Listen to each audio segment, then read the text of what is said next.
नगरसेवक म्हणजे काय?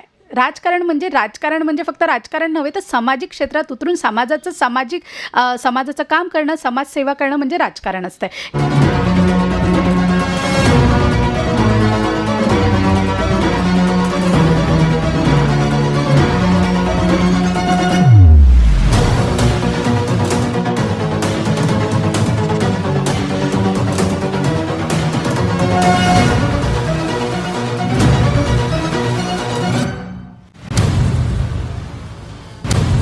मी प्रभाग 30 गट अ मधनं अनुसूचित जातीमधनं भारतीय जनता पार्टीतर्फे मला उमेदवारी मिळालेली आहे आणि त्यासाठी मी आमचे लाडके मोहन भाऊ, दक्षिण नागपूरचे मोहन भाऊ मते व गडकरी साहेब आणि फडणवीस साहेबांना खूप खूप धन्यवाद देते की त्यांनी माझ्यावर एवढा विश्वास दाखवला आणि मला मातृत्व जपत समाजाची सेवा करण्याचं दायित्व सोपवलं.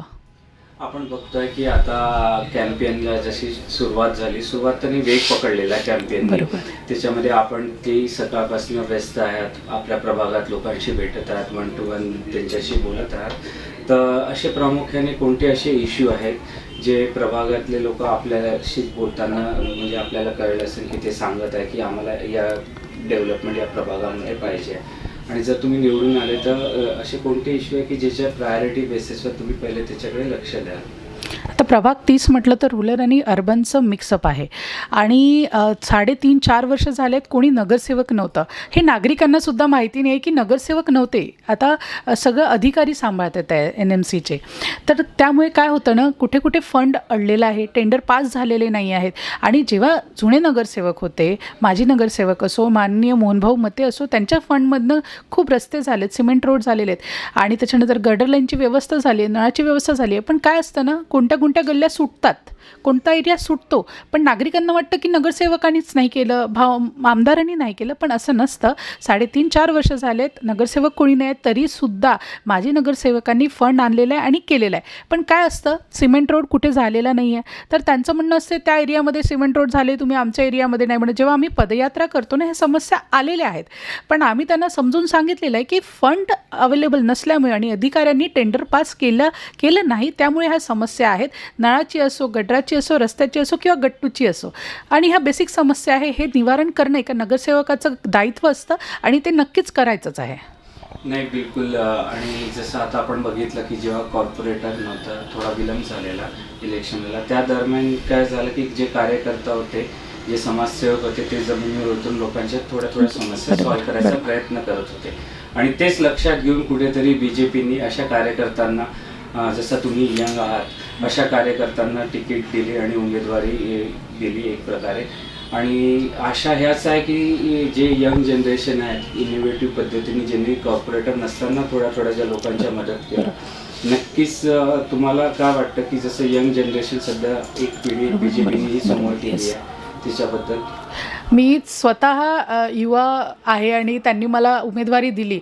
आता तुम्हाला माहिती आहे की आमच्या चौघांमध्ये 4 ह्या पॅनलमध्ये एक माजी नगरसेवक आहे आणि 3 नवीन उमेदवार आहे आणि चौघांमध्ये मी सगळ्यात युवा आहे. आणि सध्या मी सांगू इच्छिते की मी 1 महिन्याची, म्हणजे मला मदरहूड जपायचं आहे. माझं 1 महिन्याचं बाळ आहे आणि ते सगळं जपताना मला समाजाची सेवा करण्याचा जी इच्छा आहे ना, ती 7वीपासून झाली. कारण माझं माहेर आहे त्रिमूर्तीनगरचं आणि जेव्हा देवेंद्र फडणवीस साहेब आमच्या क्षेत्रातनं नगरसेवक बनले ना, तेव्हापासून एक असतं. मी एक किस्सा सांगते की फडणवीस साहेब बसले होते आणि सगळे नागरिक त्यांना आपले प्रॉब्लेम सांगत होते की नळाची व्यवस्था नाही आहे, गटर नाही. आम्ही शाळेत जाणारे मुलं, तर आम्ही थांबलो, बसलो, काय सुरू आहे, एक उत्सुकता असते जेव्हा आपण स्टुडंट असतो, विद्यार्थी असतो त्या काळात. तेव्हापासून असं वाटलं की नगरसेवक म्हणजे काय? राजकारण म्हणजे फक्त राजकारण नव्हे तर सामाजिक क्षेत्रात उतरून समाजाचं काम करणं, समाजसेवा करणं म्हणजे राजकारण असतं. हे मी त्यांना बघून शिकले. म्हणून भारतीय जनता पार्टीची विचारधारा जुळली आणि मी युवा अवस्थेमध्ये, म्हणजे मी जेव्हा 19 वर्षाचे होते, इंजिनिअरिंग माझं सुरू होतं ना, तेव्हापासून पक्षाच्या B टीममध्ये मी काम केलेलं आहे आणि लग्नानंतर मी A टीममध्ये ॲज अ संयोजिका म्हणून, प्रभागाची संयोजिका म्हणून काम केलेलं आहे. गडकरी साहेबांचं सांस्कृतिक कार्यक्रम होतात, निरीक्षक म्हणून त्याच्यात काम केले, मेहंदीच्या कार्यक्रमांमध्ये बूथ अध्यक्ष राहिलेले. तर म्हणून पक्षाने माझ्यावर ही जबाबदारी आता मदरहूड जपताना मला ही दिलेली आहे. तर नक्कीच मी याचं फळ पक्षासाठी काम करून देणारच आहे आणि समाजासाठी. बिलकुल. ते म्हणतात ना की प्रत्येक गोष्ट रिव्हर्स होते. जसं तुम्हाला एक मोटिवेशन देवेंद्रजी फडणवीसना काम करताना बघून आलं आणि एक कुठेतरी युवा त्या मार्गावर आला की जे आता आज त्यांना तिकीट सुद्धा बरोबर.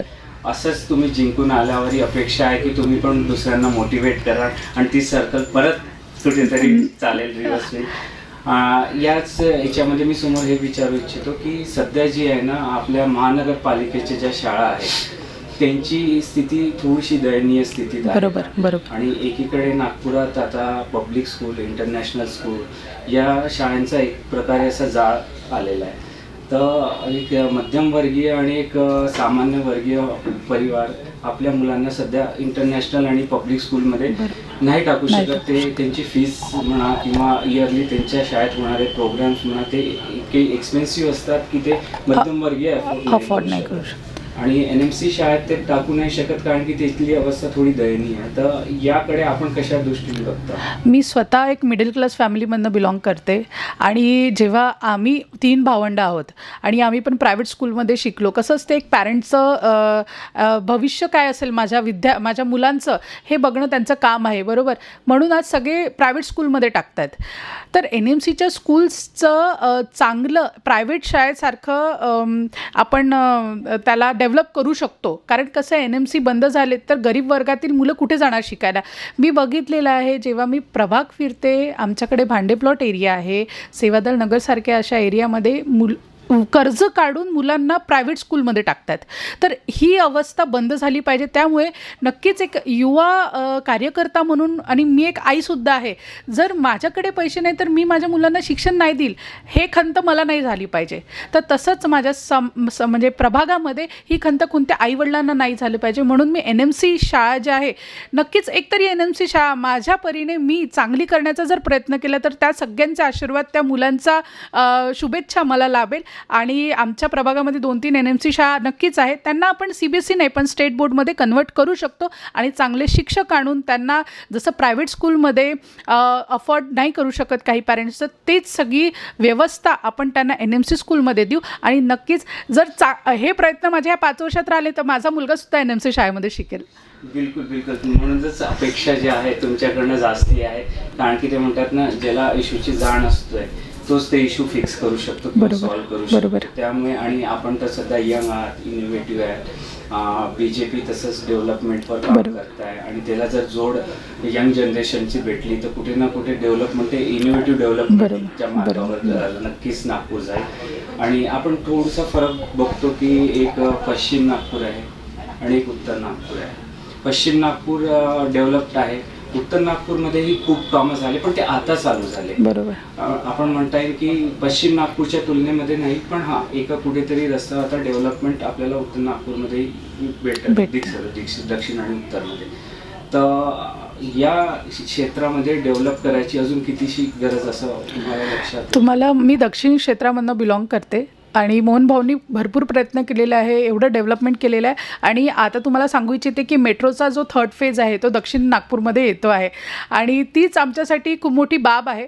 कारण मेट्रो एक खंत असतो ना नागरिकांमध्ये, आपल्याकडे मेट्रो नाही आला, एवढं डेव्हलपमेंट झालेलं आहे नागपूरमध्ये. तर नक्कीच आता मोहन भाऊंनी तो पण इश्यू सॉल्व्ह केला. तुम्ही देवेंद्र फडणवीस साहेबांची जाहीर सभा आता तिरंगा चौकात झाली तेव्हासुद्धा देवेंद्र फडणवीस साहेबांनी काय कामं केली आणि कशी मेट्रो आपल्या दक्षिणमध्ये येणार आहे. त्याच्यानंतर तुम्ही बघू शकता की माळगीनगरमध्ये नवीन काम सुरू आहे, फ्लायओव्हरचं काम सुरू आहे. तर एवढा इश्यू सॉल्व्ह होत आहे. आपलं नागपूर हे काही वर्षानंतर मुंबई होण्याआधीच आपला नागपूरचे सगळे आमदार असो, गडकरी साहेब असो, आपल्याला लागलेले CM असो, हे सगळे सोल्युशन आधीच काढतो आहे. 5 वर्षानंतरचा विचार आधीच करून आपण हे सगळे फ्लायओव्हर्स असो, रस्ते, रोड, नळाची व्यवस्था, गटर लाईनची व्यवस्था असो किंवा इलेक्ट्रिसिटीची व्यवस्था, हे सगळं डेव्हलपमेंट सुरूच आहे. त्यामध्ये भर पडण्यासाठी आम्ही युवा आणखी काय करू शकतो, जसं मी टेक्निकली आणखी काय करू शकते हे आम्हाला बघायचं आहे आणि या विकासामध्ये भर पाडायची आहे. अगदी बरोबर तुम्ही जे बोलला की BJP 5 वर्षाचा समोरचं विजन घेऊन चालत आहे. त्याचाच एक रिझल्ट म्हणून जे आम्ही जनरेशन बघतोय की जी जनरेशन आहे ते युवा जनरेशनला त्यांनी चान्स दिलेला आहे, यावेळेस उमेदवारी दिलेली आहे. आणि आशा तुमच्याकडनं जास्त आहे कारण की जे तुम्ही इश्यूज आपण डिस्कस केले नक्कीच तुम्ही निवडून आल्यावर त्या इश्यूवर काम कराल आणि त्याच इनोव्हेटिव्ह पद्धतीने आणि ज्या पद्धतीने आणि ज्या उत्साहाने तुम्ही जे उत्तरं दिले त्याच उत्साह आम्हाला त्या ग्राउंडवरही दिसेल आणि येणाऱ्या वेळात या प्रभाग आम्हाला नक्कीच डेव्हलप होताना दिसेल. नक्कीच सर. कारण कसं असतं, आपलं ऑलरेडी आम्ही बिझनेस करतोच आहे, पण एक महिला सशक्त करणं, एक विद्यार्थी घडवणं हे आज काळाची गरज आहे. आणि भारतीय जनता पार्टीचा विचारधारा हेच आहे. कारण फॅमिली जनरेशन नाही आहे आमच्यामध्ये, की मी आमदार होतो, माझा मुलगा आमदार बनला. नाही, एक साधारण कार्यकर्ता इथे आमदार बनतो, एक साधारण कार्यकर्ता इथे नगरसेवक बनतो, एक साधारण कार्यकर्तेचं आमची पार्टी आहे. आणि नक्कीच ह्या विचारधारेने आम्ही इथे जुळलेलो आहे. आणि पुढे एवढं डेव्हलपमेंट फास्ट करायचं आहे की नागपूर आज 5व्या नंबरवर आहे, तर त्याला पहिल्या नंबरवर कसं आणता येईल हे आम्हाला बघायचं आहे. आणि आमचे 2 नेते आणि आमचा 3रा नेता म्हणजे आमचे मायबाप म्हणजे मोहन भाऊ हे आम्हाला एवढी मदत करतात. त्यामुळे नक्कीच या विकासामध्ये एवढी भर पडेल की प्रभाग 30चा सुद्धा नकाशा चेंज होणार आहे. नाही, बिलकुल तेच आम्हाला आज आम्ही बघतो NMCच्या इलेक्शनमध्ये तर ती फ्रेम दिसते आम्हाला. एकीकडे एक्सपिरियन्स्ड उमेदवारी आहे आणि त्याच्या जोडीला आपण बघतो की प्रत्येक प्रभागात 2 किंवा 3 युवा हे बीजेपीने कॅल्क्युलेशन करून बरोबर इनोव्हेटिव्ह आयडियाला समोर ठेवून केलेले आहेत. येणाऱ्या इलेक्शनाला आपल्याला भरपूर शुभेच्छा नॅशनल वेब मीडियाकडनं. एक शेवटचा एक प्रश्न विचारायचा आहे की जसं आता तुम्ही पहिले कार्यकर्ता झाल्या, मग उमेदवार झाल्या, नक्कीच तुम्ही नगरसेवक तुमचा आशीर्वाद असू द्या. ज्या नगरसेवक झाल्यानंतरच्या अशा कोणत्या 2 गोष्टी या प्रायोरिटी बेसिसवर ज्या तुम्हाला म्हणजे असं वाटते की मी हिच्याकडे जास्त भर देईन? नगरसेवकाचं काम असतं नगराचा सर्वांगीण विकास करणं. नळ, रस्ते, स्वच्छता, गटर, गुटगट्टू हे सगळं करायचंच आहे सर, बरोबर. पण एक युवा उमेदवार म्हणून माझा एक पॉईंट असतं, म्हणजे कोणाला तरी एक असते की काय करायचं. माझं विजन आहे महिला आणि बालकांसाठी काम करणं. महिला सशक्त झाली, घर सशक्त होते, आणि घर सशक्त झालं तर प्रभाग सशक्त होईल, आणि प्रभाग सशक्त झालं तर भारत सशक्त होईल. तर आपल्याला जे लाडकी बहीण योजनेत अंतर्गत जे 1500 रुपये महिलांना मिळत आहे, तर महिलांना माहिती नाही की त्या 1500चे ते डबल कसे करू शकतात. तर MSMEचे प्रोजेक्ट्स असो किंवा आता PM आपले नरेंद्र मोदी साहेबांनी लाडली लखपती दीदी ही योजना आणलेली आहे. पण लखपती दीदी आपल्या महाराष्ट्रात तेवढी फेमस नाही झालेली आहे. काय करायचं हे महिलांना माहितीच नाही आहे. तर ते करण्याचा प्रयत्न मला नक्की करायचा आहे. आणि महिलांना सशक्त केलं, सक्षम केलं, सबल केलं तर ते आपल्या मुलांकडे तेवढ्याच याच्यानी काळजी घेणार. आणि त्यानंतर प्रायव्हेट असो किंवा NMCची शाळा असो, त्या स्वतः सक्षम झाल्या तर त्या चांगल्या शाळेत टाकू शकतात. आणि नक्की NMCच्या शाळेला डेव्हलप करणं हे आमची म्हणजे स्वतःची इच्छा असली पाहिजे, आणि ते करायचंच आहे सर. एक तरी NMCची शाळा माझ्या प्रभागामध्ये चांगली करण्याचा ध्येय माझा आहे, आणि ते मी करेलच. बिलकुल. आपण अपेक्षा करू की येणाऱ्या वेळेस निवडून आल्यावर तुम्ही एका तरी शाळेला स्मार्ट स्कूल नक्की बनवाल. येस. आणि तुम्हाला येणाऱ्या निवडणुकीबाबत ज्या निवडणुकीला तुम्ही समोर चालले आहात त्या निवडणुकीबाबत नॅशनल वेब मीडियातर्फे तुम्हाला खूप खूप शुभेच्छा.